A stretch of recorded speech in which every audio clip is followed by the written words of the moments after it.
Assalamualaikum warahmatullahi wabarakatuh. Kami dari kelompok 8 ingin melakukan kegiatan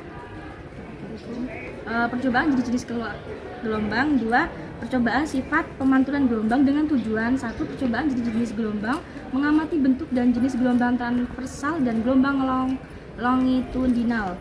2. Percobaan sifat pemantulan gelombang dengan tujuan mengamati sifat pemantulan gelombang.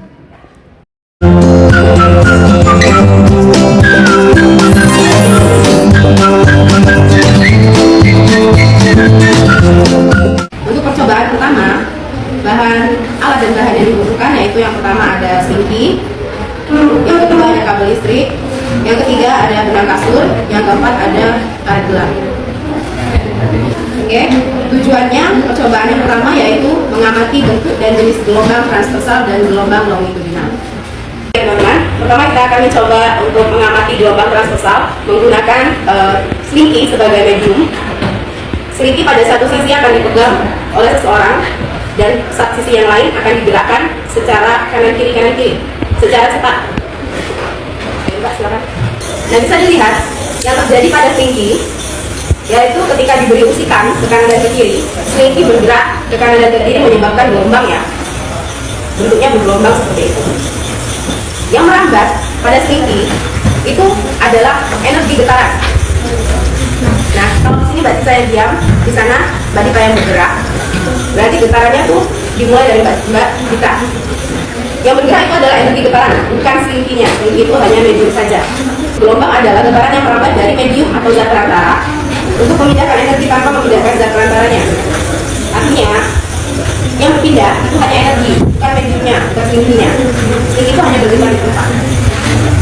Nah, gelombang yang terbentuk dari gerakan slinky ke kanan dan ke kiri itu adalah disebut gelombang transversal. Arah getaran gelombang transversal itu tegak lurus terhadap arah rambatannya. Oke, bisa dilihat di sini dia terbentuk puncak dan lembah yang menandakan dia gelombang transversal. Selanjutnya kita akan mencoba untuk membuktikan bahwa partikel slinky atau medium slinky itu tidak hanya bergetar saja pada posisi keseimbangannya, tapi tidak ikut berpindah bersama gelombang. Kita akan buktikan dengan cara mengikat karet di tengah-tengah slinky.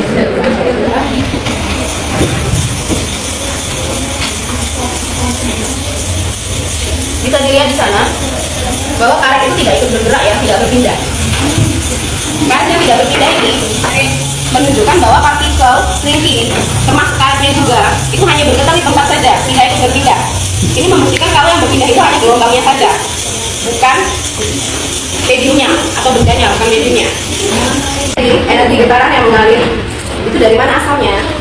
Berasal dari usikan, dari yang pertama membuat usikan. Dalam hal ini Mbak Dita memberikan energi kinetik kepada slinky, kemudian energi kinetik itu berubah menjadi energi dalam bentuk gelombang. Energi kinetik itu usikan energi gerak ya. Sama dengan slinky tadi, satu ujung dipegang diam, satu ujung lagi diberikan usikan ke kanan dan ke kiri. Bisa dilihat di sini yang terjadi pada kabel itu sama dengan yang terjadi pada slinky. Dia memberikan gelombang transversal, ada puncaknya, ada lembahnya, tapi dia itu tidak terlalu nampak. Lembah dan puncaknya itu tidak besar simpangannya, jadi bentuknya itu tidak terlalu kelihatan. Tapi ada gelombang transversal yang terjadi sama yang dipindahkan atau yang transfer adalah energi gelombang. Dan kita juga akan buktikan apakah benar bahwa medium itu tidak berpindah bersama gelombang dengan cara yang sama, mengikatkan karet di tengah-tengah kabel. Kita akan lihat apakah kabel bergeser atau tidak. Maksudnya karet. Jika karet tidak bergerak, berarti terbukti bahwa medium itu tidak ikut berpindah bersama energi gelombang. Ya, bisa dilihat ya, karet tetap di tempat, tidak berpindah, jadi terbukti bahwa yang berpindah hanya energi gelombangnya saja. Selanjutnya kita akan melakukan percobaan dari gelombang longitudinal. Dalam percobaan untuk melihat gelombang longitudinal, kita akan menggunakan slinky. Slinky akan diberi usikan maju dan mundur. Satu sisi diam dan satu sisi memberikan usikan arahnya maju dan mundur. Silakan. Nah, bisa dilihat pada percobaan ini terlihat bahwa slinky bergerak searah dengan arah getarannya. Ada rapatan, ada renggangan yang terjadi di sana. Gelombang yang merambat dengan gerakan tangan, berarti arah getarnya sama dengan arah batu lompat. Inilah yang disebut dengan gerakan getaran longitudinal, gelombang longitudinal. Inilah yang disebut gelombang longitudinal, dia menciptakan rakatan dan renggangan. Bedanya dengan gelombang transversal tadi, gelombang transversal itu membentuk lembah dan puncak.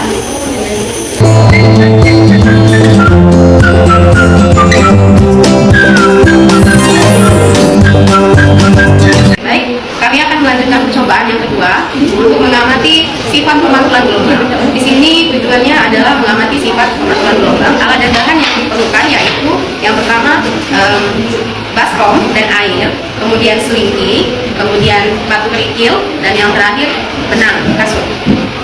Oke, langkah pertama kita akan mencoba untuk melakukan percobaan pada baskom yang berisi air. Kita akan mencoba untuk menjatuhkan kerikil ke dalam baskom. Kita akan lihat apa yang terjadi pada permukaan air. Oke. Nah, ketika batu menyentuh permukaan air akan terbentuk gelombang. Ya.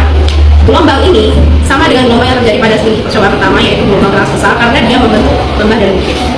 Gelombangnya mulai dari tengah, berbentuk lingkaran, menyebar sampai ke pinggir. Dari pusat ke pinggir itu gelombang akan semakin lemah. Kemudian dalam jalannya gelombang, kita perhatikan jika gelombang itu sampai ke pinggir kemudian membentuk pinggir baskom, maka gelombang akan dikembalikan atau memantul. Dia akan sebagian akan kembali ke arah semula. Ini yang dinamakan sebagai pemantulan gelombang.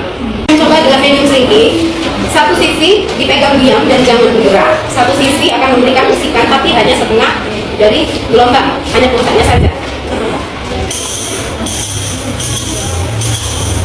Oke, bisa dilihat di sini. Bisa dilihat dari percobaan ini, ketika Mbak Tika memberikan usikan setengah dari gelombang, bagian yang diam akan memantul kembali. Nah, kelihatan kan? Nah, inilah yang disebut pemantulan gelombang. Gelombang yang bergerak dari Mbak Tika ketika sampai di ujung, karena tidak adanya penghalang, maka dia akan memantul kembali ke arah Mbak Tika. Makanya disebut pemantulan gelombang. Pada fase gelombang pantul pada ujung yang terikat itu berlawanan dengan fase gelombang asal. Artinya ketika Mbak Tika memberikan usikan ke atas, maka gelombang pantulnya itu berlawanan. Jadi ketika gelombang Mbak Tika adalah itu puncak, gelombang pantulnya adalah lembah. Ya, gitu. Jadi ada terjadi pembalikan arah dan pembalikan fase pada gelombang pantul di ujung yang terikat. Nah, kita akan mencoba melakukan percobaan selingki yang diikat ujungnya, yang disebut selingki ujung bebas.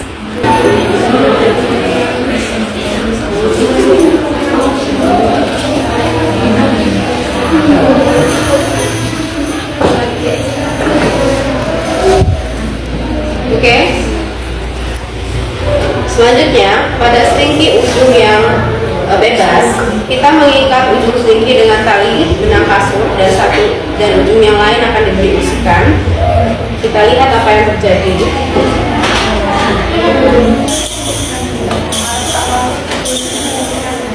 Nah, bisa kita lihat dari percobaan ini, yang terjadi adalah sebaliknya dari percobaan pertama, yaitu pada selingki ujung terikat. Pada selingki ujung bebas, fase gelombang pantul sama dengan fase gelombang asal. Jadi jika fase gelombang asal adalah puncak, maka fase gelombang pantul adalah puncak. Dia kebalikan dari selingki dengan ujung yang terikat, karena tidak adanya hambatan di sana.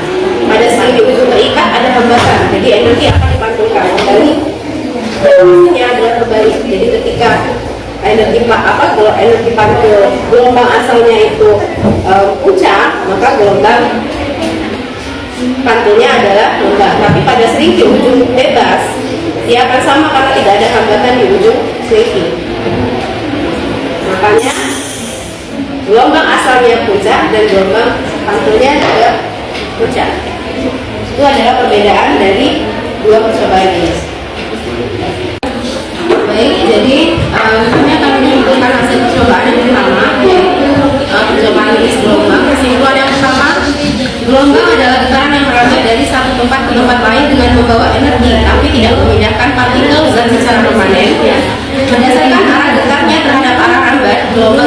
dua. Yang pertama gelombang transversal, yang kedua gelombang longitudinal.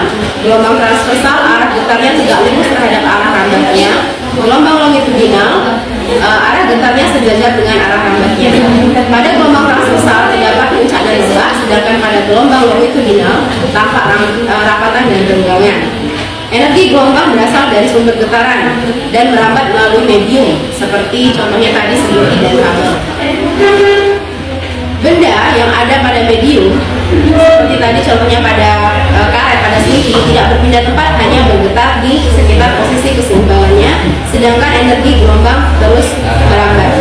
Selanjutnya, kesimpulan untuk percobaan sifat gelombang. Yang pertama, gelombang memiliki sifat dapat dipantulkan. Ketika gelombang mengenai suatu penghalang, sebagian energi gelombang akan kembali ke arah semula sebagai gelombang pantul. Bentuk gelombang pada permukaan air akibat jatuhnya benda adalah gelombang melingkar yang merambat ke segala arah dari titik pusat ke sumber getaran. Pada ujung terikat, gelombang pantul memiliki fase berlawanan dengan gelombang datang. Pada ujung bebas, gelombang pantul memiliki fase yang sama dengan gelombang datang. Percobaan menunjukkan bahwa energi gelombang tidak hilang, tetapi dipantulkan dan berpindah arah sesuai sifat ujung media yang dilaluinya.